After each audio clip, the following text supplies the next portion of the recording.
Okay, Hare Krishna. My name is Karuna Das. Thank you, Doug Prabhu, for the introduction.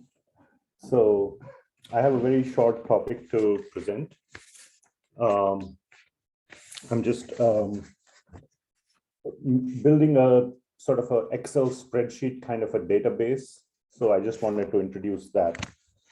So, I'll take the cue from Doug Prabhu, who said earlier that, why do we care? Or why are we here? And coming from the standpoint of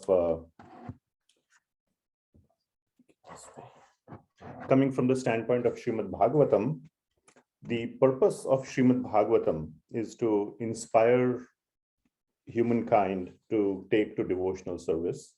The purpose is not to describe science or cosmology. That happens to be a byproduct. And mainly from the standpoint of the descriptions that are present in Srimad-Bhagavatam are to inspire humankind to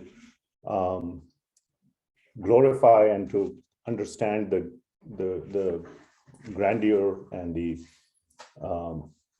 nature of Bhagavan or Krishna. But I will take some, all of my points are taken from talks and books by Sadaputa Prabhu, where he said that, we cannot, one of the points that we need to keep in mind is that there are many, many statements in the Srimad-Bhagavatam which are incomprehensible. And as Muni Prabhu said earlier, even Parikshit Maharaj himself says that in its entirety, the Lord's creation cannot be described fully. So how do we understand those statements? And it's there's a deeper aspect here involved here.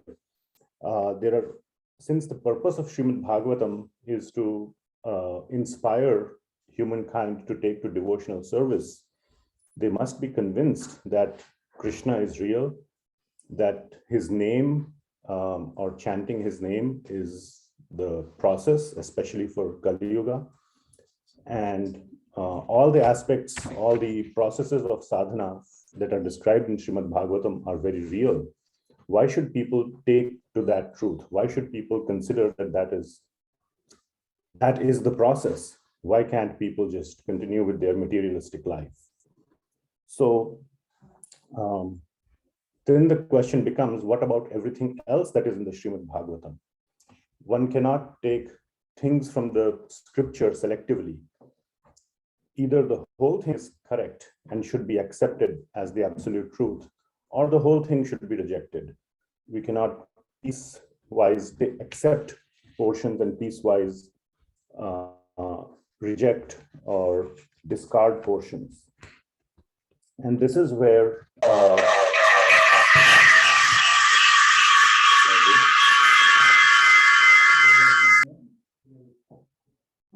everything good? Yes, okay. So everything in the Srimad-Bhagavatam has to be taken to be the absolute truth. And in the same spirit, the aspects of cosmology and cosmogony also have to be taken to be the absolute truth. Now, it is true that many, many statements are present in the Srimad-Bhagavatam which we cannot comprehend absolutely. And as Shukadev Goswami himself said, it's not possible to comprehend.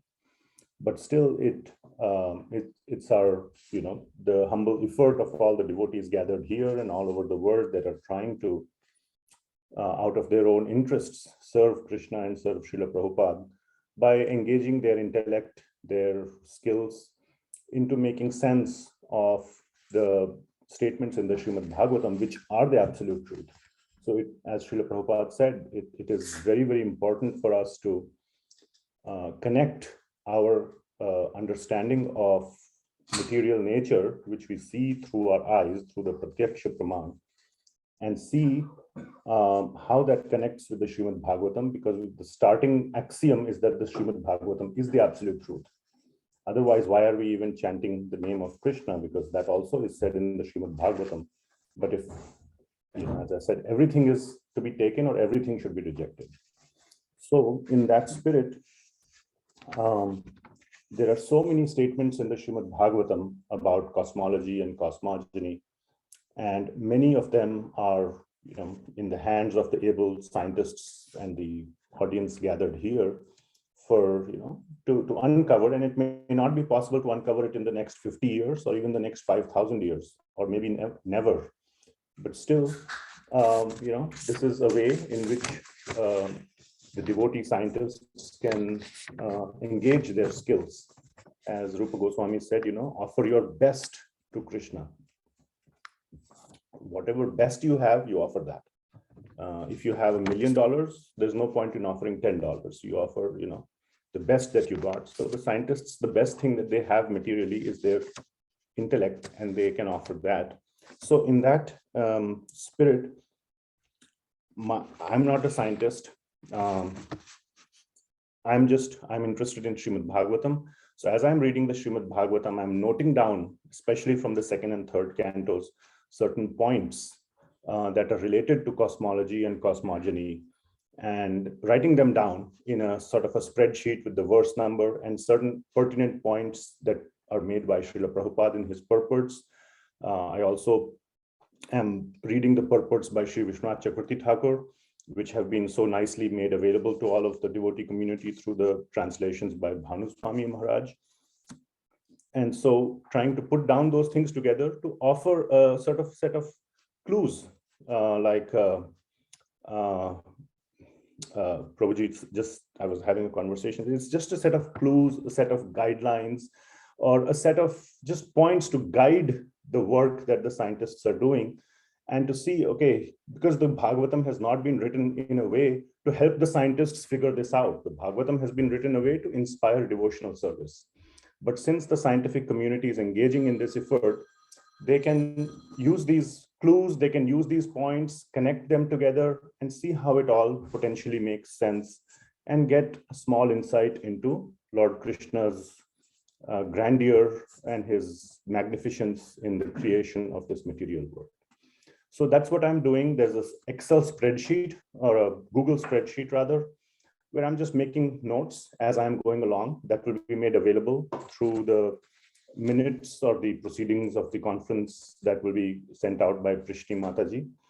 And devotees can potentially add to it as well. We'll figure out whether there's, or you can take advantage of this in whichever way you like. So my intent is to provide this